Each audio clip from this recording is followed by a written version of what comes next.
شروع اللہ کے نام سے۔ ناظرین کرام سلام علیکم۔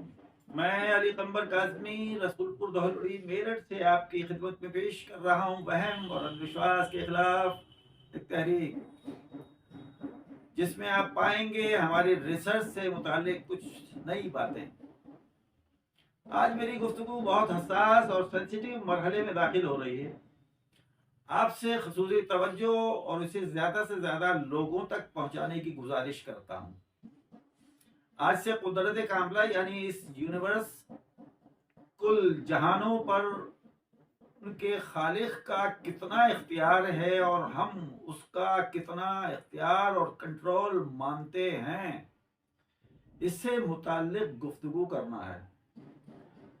ہر کلمہ گو صرف نماز کی ایک رکعت میں ہی 6 سے 7 بار تک اللہ اکبر کہتا ہے، اور 17 رکعت میں 100 سے زیادہ۔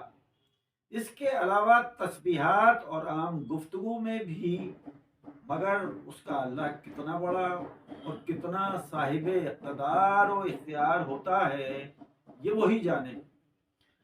مگر تجزیہ اور تجربہ بتاتا ہے کہ ہر انسان کا اللہ اس کی اپنی فکر و عقل و معرفت کے اعتبار سے ہوتا ہے، بلکہ اکثر وہ انسان سے بھی چھوٹا اور کمزور ہو جاتا ہے۔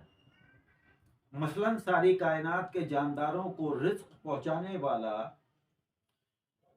اکثر اتنا کمزور ہو جاتا ہے کہ کوئی بھی شیطان کسی کے بھی رزق کو بند کر دیتا ہے۔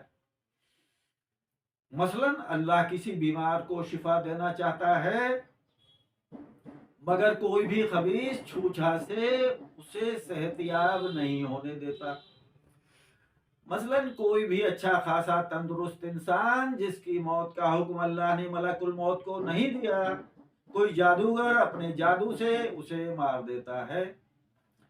حالانکہ پھٹکار پڑی عقلیں ذرا بھی اپنی عقل پر زور دے لیتی تو تصویر صاف ہو جاتی کہ کوئی جادوگر اصلاً انسان پر جادو کرتا ہے یا نعوذ باللہ اللہ پر، کیونکہ اللہ کے حکم کے بغیر ملک الموت کسی کی روح قبض نہیں کر سکتا، اور یہ واضح ہے کہ کوئی روح قبض ہونے سے پہلے مر نہیں سکتا۔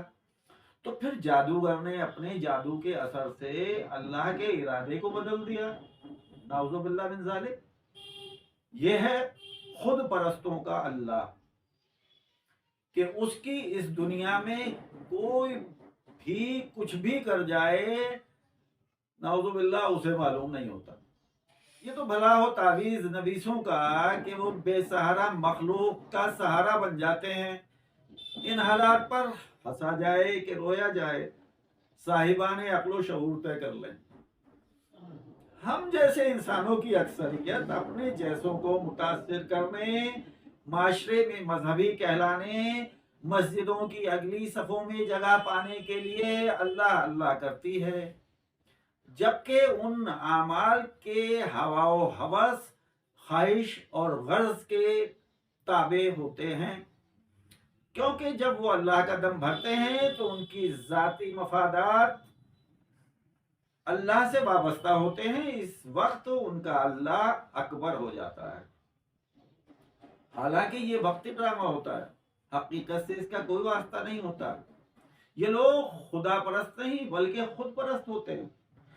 یہ اپنی منمانی کرنے والے فرضی عبادت گزار اس حال میں گزارتے ہیں کہ اگر احکام الہی ان کی مرضی اور موڈ کے حساب سے ہوتے ہیں تو قبول کر لیتے ہیں، اور اگر مرضی کے مطابق نہ ہوں تو بچ کر صاف گزر جاتے ہیں۔ در حقیقت یہ اللہ کو اپنے لیے چاہتے ہیں، نہ کہ خود کو اللہ کے لیے۔ دوسرے الفاظ میں یوں کہیں کہ ایسے لوگ لذت اور مزے کو اصل زندگی مانتے ہیں، جو چیز بھی ان کے نفس کی خوشی اور مزے و آرام کا سبب ہو اس کی پیروی کرتے ہیں۔ اللہ سبحانہ ان لوگوں کی تصویر کشی سورہ یونس آیت 12 میں اس طرح کر رہا ہے۔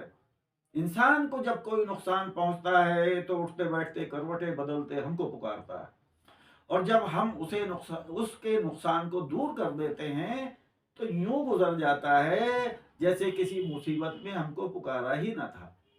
اس طرح کے انسان خود پرست ہوتے ہیں اور ان کے تمام کام یہاں تک کہ ان کی عبادات اور بندگی بھی اپنی مشکلات دور کرنے اور دین کے نام پر دنیا حاصل کرنے کے لیے ہوتی ہے.